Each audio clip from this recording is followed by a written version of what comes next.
très très bonnes équipes, parce que vous avez oublié Mozambique aussi. Ce sont de très très bonnes équipes, donc ça va être à nous d'être prêts en tant que tenant du titre pour affronter ces trois équipes. On va pas faire l'erreur de dire oui, il y a Cameroun, parce que depuis tout à l'heure j'entends parler que du Cameroun, mais avant de jouer le Cameroun, on jouera à Mozambique, et après le Cameroun, on jouera le Gabon.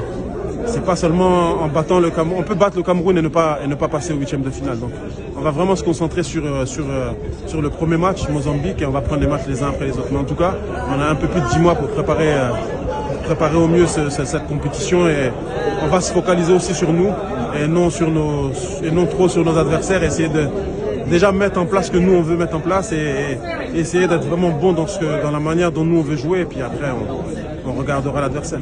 Aujourd'hui, les équipes elles sont grandissantes, les équipes elles progressent. Aujourd'hui, il y a toute petite équipe. On parle de Mozambique Chapeau 4.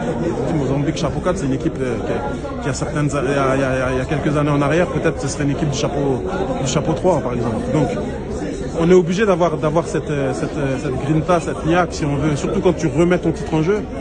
Tu es obligé, si tu n'as pas ça, fighting spirit, si tu n'as pas ça, c'est pas possible.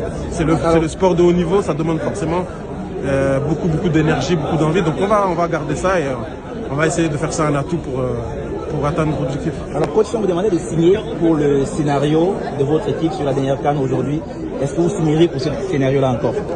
Bah oui, puisque le scénario à la fin c'est qu'on gagne le titre. Donc bien évidemment que si on sait que derrière on va remporter la coupe, on accepte tous les scénarios pour les trois premiers matchs. Mais en tout cas non.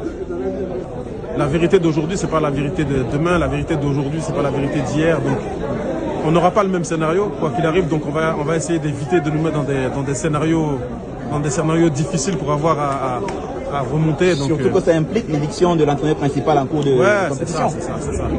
Mais au-delà de ça, ça demande beaucoup d'efforts, ça demande beaucoup de pression, de stress, beaucoup d'énergie. Donc, franchement, on a du temps, c'est parfait. On va essayer de préparer cette CAN au mieux possible pour arriver prêt et être vraiment compétitif dès le premier match.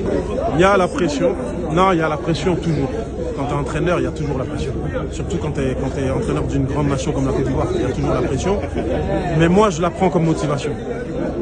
Je la prends comme motivation parce que ça m'oblige à travailler, ça m'oblige à réfléchir pour trouver des solutions contre des équipes qui vont jouer différemment contre nous, contre des équipes qui vont jouer à fond contre nous, peut-être plus que contre un autre adversaire. Donc c'est une pression, mais qu'on transforme en pression positive pour atteindre nos objectifs et avancer. Merci. Merci beaucoup.